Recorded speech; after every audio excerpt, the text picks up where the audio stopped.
আশায় মরে চাষা এই প্রবাদ যেন আজ বাস্তব হয়ে উঠেছে রায়গঞ্জ পৌরসভার বহু কর্মীর জীবনে। মাসের পর মাস পরিশ্রম করেও বেতন না পাওয়ার অভিযোগে টানা কর্মবিরতিতে সামিল হয়েছেন একাংশের কর্মীরা।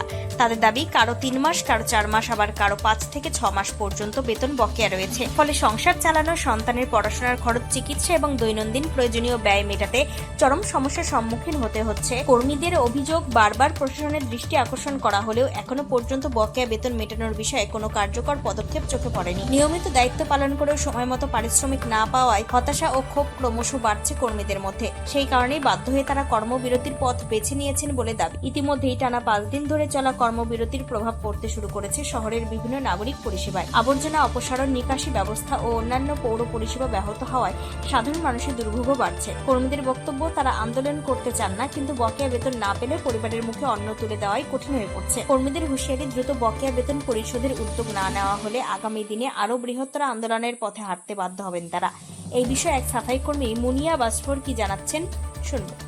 12 বছর কি সমস্যা কি এখন? সমস্যা যে 6 মাস ধরে বেতন দিচ্ছে না। 6 মাস ধরে বেতন দিচ্ছে না, খালি বলছে কি এই যে এই মাসে দিব, ওই মাসে দিব, খালি তারিখ তারিখ তারিখ তারিখ শেষ হচ্ছে না।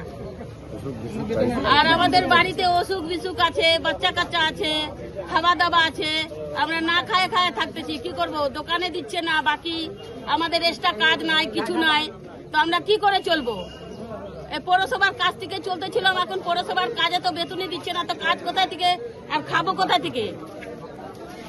বাচ্চা কাচ্চা সব অসহায় আছে আমাদের, কোনো দোকানওয়ালা ধার দিচ্ছে না। বাচ্চা কাচ্চা প্রাইভেট টাইভেট পড়তে পারতেছে না, বাড়িতে দুধ বন্ধ হয়ে গেছে, দোকান বন্ধ হয়ে গেছে, কেউ ধার দিচ্ছে না, আর কত সুদের টাকা খাবো? আর আমাদের লাইন কাটে দিচ্ছে, বাড়ির লাইন কাটে দিচ্ছে না, টাকা দিতে পারি না, বাড়ির লাইন কাটে দিচ্ছে। আর বাচ্চার পড়াশোনা তো দূরের কথা, খাওয়াই জুটতেছে না। এই পৌরসভা কাজ করে আমাদের বেতন টেতন তো কিছু দিচ্ছেই না, আমরা ধ্বংস হয়ে গেলাম, কিছু দিচ্ছে না। আর পিএফ এর টাকাটা যে কাটতেছে, পিএফ এর কাটা জমাই হচ্ছে না। কতক্ষণ এই আন্দোলন চালাবেন?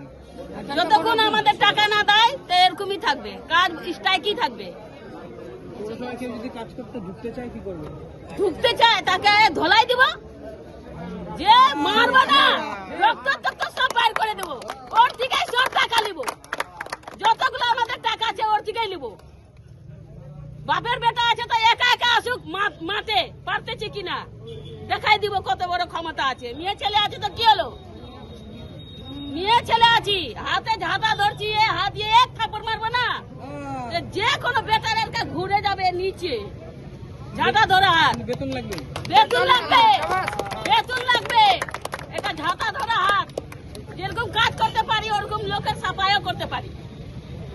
বেতন দেখ আমাদেরকে, পয়সা চুরি করে এখান থেকে ভাগছে, আমাদের এখান থেকে সব লুটে ফুটে ভাগছে।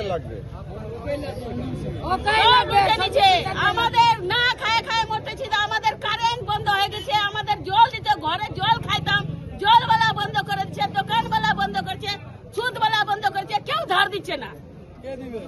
আর আমাদের এক্সট্রা কাজও নাই, এক্সট্রা যদি কাজ থাকতো তো হ্যাঁ কাজ করে চলতেছে, তাহলে কি করে চলবো? আমরা মহিলা মানুষ, তাহলে কি করবো? লোক বলে যে মহিলা মানুষ কাজ করে খাচ্ছে, কাজ করে পয়সাই দিচ্ছে না, তো এবার আমরা কি করবো বলো? কর্মধারা আমরা চালাই যাচ্ছি কেন? দীর্ঘদিন যাবত তো আমরা বসেই আছি। এই যে বিগত যে আমাদের দল ছিল, সেই দলের যে চেয়ারম্যান ছিল এবং যে অ্যাডমিনিস্ট্রেটর ছিল, তারা তো আমাদেরকে খালি প্রতিশ্রুতি দিয়ে গেছে, কিন্তু কোনো রকম কোনো আমাদের পদক্ষেপ নেয় নাই। যে বেতন বাড়তি কিংবা বেতন বাড়ার তো দূরের কথা, বেতন যেটা পায় সেটাই সময় মতন পায় না। এখন বিক্ষোভ কেন? এখনো দাদা ওই অবস্থায় আছে। আমাদের সঙ্গে এমএলএ সাহেব আসছিল, এমপি সাহেব আসছিল, বলছিল আমাদেরকে একটা সময় দাও, এতদিন তো ওদেরকে সময় দিলা, আমাদেরকে একটা সপ্তাহ সময় দাও। এক সপ্তাহ দেখতে দাদা একটা মাস হয়ে গেল, এখন অবধি কোনো কিছু শোয়া হলো না। আমাদের সঙ্গে কেউ এখন অবধি এই যতদিন আমরা স্ট্রাইক দিচ্ছি ততদিন কেউ আসে আমাদের কাছে? কতদিন হলো আপনাদের? আমাদের আজকে দিয়ে 5 দিন। তো আপনারা কি চাচ্ছেন, আজকে কি করবেন? আজকে তো আমরা কি করবো স্যার, আমরা তো বর্তমানে মানে কি বলবো, কিছু বলারই তো কিছু পাচ্ছি না আমরা। কিছু কাকে কি বলবো? কেউ তো আসে যে যোগাযোগ করে, তারা না কিছু বলতে পারবো। আমরা পদক্ষেপ নিই, যতক্ষণ আমরা স্যালারি হবে না ততক্ষণ আমরা কাজ বন্ধ রাখবো। কতদিনের বাকি? আমাদের বেতন কারণ 7 মাস, নেই। 6 মাস, 7 মাস, 8 মাস এরকম সবারই। নতুন করে তো এখানে প্রশাসক বসেছে, তার সাথে কি কথা বলেছেন? এই তার সঙ্গে কি দেখা করতে হবে? তার সঙ্গে যদি একবার দেখা করতে গেলাম, উনি বলছেন যে আমরা তো স্টাফ পৌরসভার, কিন্তু ওনার সঙ্গে দেখা করতে গেলে বলে আমাদেরকে লিখিত দিতে হবে। আমরা যদি পৌরকর্মী ওনার সঙ্গে দেখা করতে না পারি, তাহলে আমাদের কিছু লিখিত দিতে হয়, তাহলে তো আম পাবলিকের মতন আমরা হয়ে গেছি।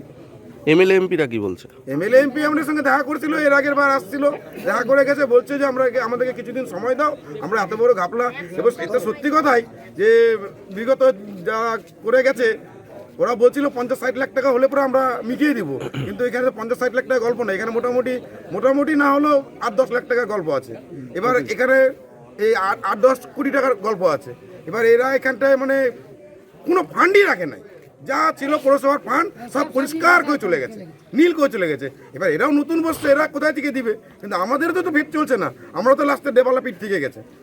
বর্তমান কাছে এই জন্যই তো আমরা স্ট্রাইক ডাকছি। আপনাদের এই আন্দোলনের ফলে যে শহর জুড়ে একদম নোংরা স্তূপে ভরে গেছে। শহর তো দাদা, শহর যখন নোংরা হয়ে গেছে, তো শহরের পাবলিকরা কেন ওনাদেরকে আসে একটু প্রেশার দিচ্ছেন না? পাবলিক তো ট্যাক্স দেয়, শহর পরিষ্কার পাবে না কেন? পাবলিক আসে একবার এখানে হাঙ্গামা করুক, আমরা যে পরিষ্কার করবো, আমাদের পেট না চললে আমরা পরিষ্কার করবো কোথায় থেকে? আমরা যে শহরে পরিষ্কার করতে যাবো, শহরে দোকানদারদের কাছে কিছু খাওয়া দাওয়া আছে, কিছু বাকি নেওয়া আছে, দোকানদারদের কাছে কিছু বাকি নেওয়া, শহরে যাবো কি করতে, কাজ করতে, যদি আমরা ঝাঁটা টাটা কায়রা নাই? এরকমই তো পরিস্থিতি হয়ে গেছে আমাদের শহরে, তো চলানো মুশকিল হয়ে গেছে আমাদের। 5 মাস 6 মাস যদি বেতন না থাকে, তো সে লোকরা চলবে, চলাফেরা করবে কি করে? ঠিক আছে। বেতন না পেলে আন্দোলন চলবে। বেতন যতক্ষণ পাচ্ছি না ততক্ষণ এই আন্দোলন চলবে। এখন সকলের নজর প্রশাসনের দিকে। কবে মিটবে বেতন সমস্যা এবং কবে স্বাভাবিক হবে রায়গঞ্জ পৌরসভার পরিষেবা? রায়গঞ্জ থেকে নিজস্ব প্রতিনিধির রিপোর্ট, টাইমস 14 বাংলা।